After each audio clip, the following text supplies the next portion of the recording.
Hello बच्चों, कैसे हैं आप लोग। आज हम लोग कक्षा 10 विषय जो है विज्ञान का जो हाफ ईयरली एग्ज़ाम के लिए जो मोस्ट इम्पॉर्टेंट क्वेश्चन हैं उसको हम देखेंगे। तो इसके लिए आइए चलिए देखते हैं, समय ज़्यादा ना लेते हुए। आप जितने भी क्वेश्चन दिए गए हैं सब बहुत ही इंपॉर्टेंट क्वेश्चन है, ये चाहे हाफ ईयरली के लिए चाहे बोर्ड के लिए। तो इसे बहुत ही अच्छे से पढ़ के बहुत ही अच्छे से देख करके जाइएगा। चलिए आइए देखते हैं। खंड हमारा जो है पेपर 3 खंडों में दो खंड में आ और बा में बटा होगा। आ वाले में एक बार चलिए आपको बता देते हैं कि खंड आ वाले में आपको 20 जो है बहुविकल्पीय प्रश्न आएंगे और बा वाले में आपको 50 नंबर के 50 ये 20 नंबर माने 20 प्रश्न एक एक नंबर के होंगे और ये 50 क्वेश्चन जो होंगे इसमें फिजिक्स केमिस्ट्री बायो से आपको लिखने के लिए आएगा। तो चलिए आज जितने भी बहुविकल्पीय प्रश्न हैं उनको हम एक छोटी सी वीडियो बना के देख लेते हैं। वीडियो को सबसे पहले आप लोग लाइक कर लीजिएगा, शेयर चैनल को कर लीजिएगा ताकि आपको ऐसे अन्य इम्पॉर्टेंट वीडियो मिलते रहें। तो चलिए देखते हैं हमारा जो है क्वेश्चन क्या दिया है कि एक गोलीय दर्पण की फोकस दूरी यफ और वक्रता त्रिज्या आर में अभिष्ट संबंध बताइए। तो देखिए फार्मूला होता है आपका कि यफ बराबर यानी फोकस दूरी यफ बराबर होता है r/2, यानी कि वक्रता त्रिज्या की फोकस दूरी आधी होती है। आपने देखा होगा कि अगर हम ऐसे दर्पण बनाएं तो ये हो गया आपका पोल ध्रुव और यहाँ वक्रता केंद्र होता है और यहाँ पे मुख्य फोकस होता है। तो यहाँ से यहाँ की दूरी होती है आपकी क्या, वक्रता त्रिज्या कहलाती है। और यहाँ से लेके यहाँ तक की दूरी होती है आपकी फोकस दूरी। तो जाहिर सी बात है यहाँ से लेके यहाँ तक अब इसका आधा है तो यफ बराबर r/2। लेकिन हमें r निकालना है तो r के लिए क्या हो जाएगा, ये 2f की तरफ जाएगा, यहाँ से यहाँ जाएगा तो ये मल्टीप्लाई हो जाएगा यानी 2f हो जाएगा। ऐसा ऑप्शन आपको कहीं दिख रहा है तो ऐसा ऑप्शन यहाँ वाला दिख रहा है यानी बी वाला ऑप्शन सही है, r बराबर f/2। अब इसी फार्मूले पे दूसरा न्यूमेरिकल दे दिया है। देखिए न्यूमेरिकल क्या दिया है कि दर्पण की फोकस दूरी कितना दिया है, फोकस दूरी यानी f का मान आपको दे दिया है 12 सेंटीमीटर। ठीक, अब दर्पण की त्रिज्या पूछ रहा है यानी r आपको क्या कर रहा है, पूछ रहा है। फार्मूला अभी आपने पढ़ा था कि r बराबर होता है 2f, यहाँ से मान रखिए 2 × 12 सेंटीमीटर तो बराबर कितना हो जाएगा 24 सेंटीमीटर। तो 24 सेंटीमीटर ऑप्शन डी नंबर वाले में दिया वो सही हो गया। अगला दिया है कि उत्तल लेंस द्वारा वस्तु का वास्तविक उल्टा बड़ा प्रतिबिंब बनने के लिए हम क्या करते हैं। तो इसके लिए आपने जब दर्पण पढ़ा होगा तो जैसे मान लीजिए हमारी अनंत वाली पोजीशन है, इससे हम जिस जो है ऑब्जेक्ट के मतलब दर्पण के पास आते जाते हैं वैसे वैसे हमारा प्रतिबिंब क्या होता है, बड़ा होता जाता है। इस तरह से समझिए कि आप बहुत दूरी से कोई वस्तु देख रहे हैं तो जब उसके पास बढ़ते जाते हैं तो प्रतिबिंब उसका जो है वस्तु का आकार आपका क्या होता है, बढ़ता जाता है। तो यानी कि आपकी अगर वस्तु कहाँ पर है, मुख्य फोकस पर है, कहाँ है, मुख्य फोकस पर, तो उसका आकार कैसा बनेगा, वास्तविक बनेगा, उल्टा बनेगा और वस्तु से बड़ा बनेगा। तो इसके लिए हमें कौन सा विकल्प सही करना होगा, तो इसके लिए विकल्प है आपका ए, फोकस पर। अगर लेंस के फोकस पर रहेगी तो वस्तु का आकार साइज सब बड़ा बनेगा, ठीक है, वास्तविक बनेगा। मानव नेत्र में द्वारा प्रतिबिंब बनता है तो मानव नेत्र द्वारा प्रतिबिंब आपका रेटिना पे बनता है। चलिए आपकी ये मान लीजिए आँख है, यहाँ पे आइरिस होती है मतलब पुतली होती है। प्रतिबिंब जब यहाँ से प्रवेश करता है तो पीछे वाले भाग को दृढ़ पतल और कार्निया बोलते हैं। तो यहीं पे प्रतिबिंब आपका बनता है और टकराने के बाद फिर हमें वस्तुएं क्या दिखाई देती हैं। अगला क्वेश्चन आपका देखिए क्या लिखा है कि स्वस्थ मानव नेत्र के लिए स्पष्ट न्यूनतम दूरी क्या होगी। स्वस्थ मानव नेत्र के लिए स्पष्ट न्यूनतम दूरी आपकी जो हो जाएगी कितना भैया, तो 25 सेंटीमीटर, ठीक ना, 25 सेंटीमीटर न्यूनतम दूरी होती है। तो ऑप्शन नंबर सी आपका सही है। अगला क्वेश्चन है कि 200 वोल्ट 100 वाट का बल्ब यदि 100 वोल्ट पर प्रयोग किया जाए तो बल्ब की शक्ति क्या होगी। तो ध्यान दीजिएगा आपका दिया है कि वोल्ट मतलब बी, विभवांतर बी बराबर आपका 200 वोल्ट दिया है, ठीक है। आगे दिया है पी मतलब शक्ति कितना दिया है 100 वाट, कितना दिया है 100 वाट। आपको यहाँ पूछा है आर, फार्मूला क्या होता है, फार्मूला होता है आर बराबर v² अपान में पी। यहाँ से मान रखिए v का मान 200 है तो ये हो जाएगा 200 गुणे में 200 काहे भैया, तो v स्क्वायर है, बटे में p का मान कितना दिया है 100, तो ई 2 जीरो से 2 जीरो कट गया, यहाँ बचा 2 और ये बचा है 200, तो 2 का 200 में मल्टीप्लाई करेंगे तो 2 दूनी 400। अब हमें R का मान निकला है, R मतलब रेजिस्टेंस यानी प्रतिरोध, तो प्रतिरोध ओम में मापा जाता है, ठीक ना। R का मान पता चल गया। अब हमें पूछ रहा है कि यदि 100 वोल्ट पर प्रयोग किया जाए, यानी कि V2 का मान दोबारा दे रहा है कि यदि V2 यानी विभवांतर V2 बराबर कितना हो जाए 100, तो कह रहा है हमको क्या ज्ञात करना है भैया, P का मान।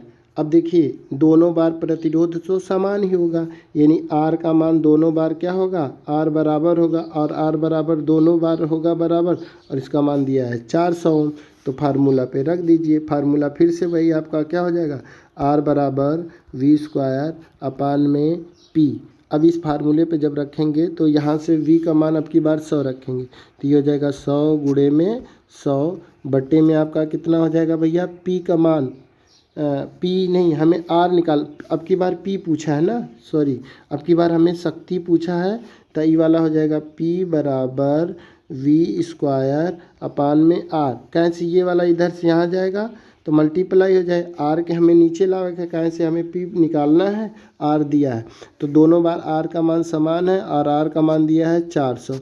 ई वाले से 2 जीरो से 2 जीरो काटिए, 25 चौकुआ 100, यानी P का मान कितना हो गया भैया 25, और ई का होता है शक्ति नापी जाती है वाट में, यानी अब इसका विकल्प कौन सा सही हो गया 25 वाट, ठीक।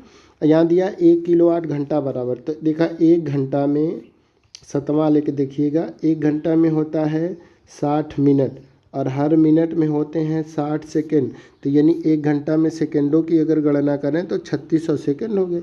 1 किलो वाट है, तो 1 किलो बराबर होता है 1 केजी बराबर होता है 1 किलोवाट बराबर हो जाएगा 1000 वाट के, ठीक ना। अभी दोनों का क्या करना है, मल्टीप्लाई करना है, तो ये वाला मल्टीप्लाई करेंगे तो ये हो जाएगा 36 के बाद जो है 2 3 5 जीरो, ठीक ना, 5 जीरो ऐसे लगाएंगे। अब हम जब दशमलव की तरफ बढ़ेंगे तो ये वाला 1 2 3 4 5 6, यानी 3.6 गुणे 10 की पावर 6 जूल, ठीक ना, यही वाला ऑप्शन सही होगा। तो 3.6 गुणे 10 की पावर 6 कौन वाले में है, डी वाले में है, ठीक ना। एक बार देख लिया। आगे देखिए दिया है आपका कि फेरस ऑक्साइड को एल्युमिनियम के साथ अपक्रिया कराने पर, जाहिर सी बात है अधिक क्रियाशील तत्व कम क्रियाशील वाले तत्व को उसके यौगिक से हटा करके अपनी जगह ले लेता है, तो एक बोला जाता है विस्थापन अपक्रिया। कौन सी अपक्रिया, विस्थापन अपक्रिया, ठीक ना। अब लिखा है अगला क्वेश्चन 9वां वाला कि pH मान 3, ठीक है, pH मान 3 है तो विलयन होगा। एक स्केल होती है जिसे pH स्केल बोला जाता है, 0 से लेके 7 तक के, यानी 7 से कम और 0 से अधिक के जो मान होते हैं वो अम्लीय होते हैं। क्या होते हैं, अम्लीय, ठीक है। 7 से अधिक और 14 तक के बीच के जो मान होते हैं वो होते हैं क्षारीय। क्या होते हैं, क्षारीय।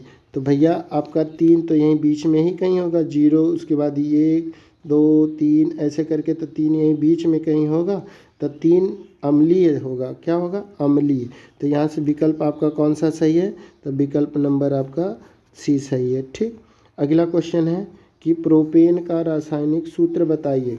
तो देखिए जब हम कार्बन वाले चैप्टर में जाते हैं तो होता है सी, एल्केन, प्रोपेन यानी एल्केन समूह है, और इसके लिए फार्मूला आपका हो जाएगा CnH2n+2, यानी एल्केन का सामान्य सूत्र होता है CnH2n+2। कार्बन से हाइड्रोजन क्या होता है, दुगने से 2 अधिक, दुगुने माने 2n से 2 अधिक यानी 2 जोड़ देंगे। अब देखिए मेथ होता है कार्बन 1, एथ होता है कार्बन 2, प्रोप होता है कार्बन 3, तो एन की जगह 3 रखेंगे। यहाँ 3 दूनी कितना हो जाएगा 6, यानी 6H हो जाएगा, प्लस कितना जोड़ देंगे 2, कितना जोड़ देंगे 2, तो यानी C3H8 वाला जो विकल्प होगा सही होगा। तो यहाँ से बी वाला विकल्प सही है, बी वाला विकल्प सही है। आगे दिया है अगला भैया, अभी बताए थे ना कि 0 से 7 तक होता है अम्लीय pH स्केल वाला, तो यहाँ आपका मान दे दिया है 7, तो 7 पे उदासीन होता है, तो जल का pH मान 7 होगा। यूरेनियम एक रेडियो एक्टिव तत्व है। कापर अयस्क है तो मैले लाइट का होता है, यहाँ मैलेकाइट दिया है, ये मैलेकाइट होता है, ठीक, लाइट होता है तो काइट दिया है, तो ऑप्शन वैसे यही वाला सही होगा, ठीक ना, थोड़ी सी प्रिंटिंग मिस्टेक हुई होगी। आगे देखिए, मस्तिष्क उत्तरदायी होता है, मस्तिष्क सोचने के लिए उत्तरदायी होता है। पादप मतलब पौधों में प्रकाश संश्लेषण द्वारा भोजन कैसे बनता है, तो भैया पत्ती से प्रकाश संश्लेषण अंदर आता है, ठीक ना। आगे अगला क्वेश्चन दिया है कि पित्तरस का स्राव होता है, तो पित्ताशय में पित्तरस का स्राव होता है, ठीक ना। अगला भैया दिया है कि पादप हार्मोन्स है, तो साइटोकाइनिन जो है पादप हार्मोन्स होता है। मनुष्य में वृक्क एक तंत्र का भाग है जो संबंधित है, तो वृक्क संबंधित है आपका उत्सर्जन से। मेन रूप से ये जो है यूरिन का उत्सर्जन करने के लिए आपका वृक्क काम करता है, ठीक ना। आगे देखिए, पुष्पीय पादपों में निषेचन होता है, तो पराग नलिका के द्वारा। पुष्पों में पराग कण होते हैं, उनके द्वारा जो है क्या होता है, निषेचन क्रिया होती है, ठीक। अलैंगिक जनन होता है मुकुलन द्वारा, यानी ईस्ट में। अलैंगिक जनन किस में होता है, ईस्ट में होता है, ठीक ना। तो इस तरह से हमारे 20 के 20 विकल्पीय जो है प्रश्न तैयार हो गए। आप कहेंगे तो हम ये वर्णात्मक यानी डिस्क्रिप्टिव वाले का भी वीडियो बना देंगे। तो जितना बताया गया आप सबसे पहले उन्हें देख लीजिए। एक बार हम फिर से बता देते हैं कि किस विकल्प का कौन सा सही है। पहले का बी वाला सही है, R बराबर 2F होगा। दूसरे में आपका भैया हो गया 24, कैसे कि फोकस दूरी 12 दिया है, तो त्रिज्या दुगनी होती है। त्रिज्या जब दुगनी होगी तो 12 दूनी 24 हो जाएगा, यानी डी वाला सही है। तीसरे वाले में ए सही है, लेंस के फोकस पर रहेगा तो प्रतिबिंब वास्तविक बनेगा, बड़ा बनेगा, और उल्टा तो हमेशा बनेगा ही, ठीक ना, 6 कंडीशन तक। अगला है मानव नेत्र द्वारा वस्तु का प्रतिबिंब भैया रेटिना पर बनता है या दृढ़ पटल पर, तो ये डी वाला सही है ऑप्शन इसका।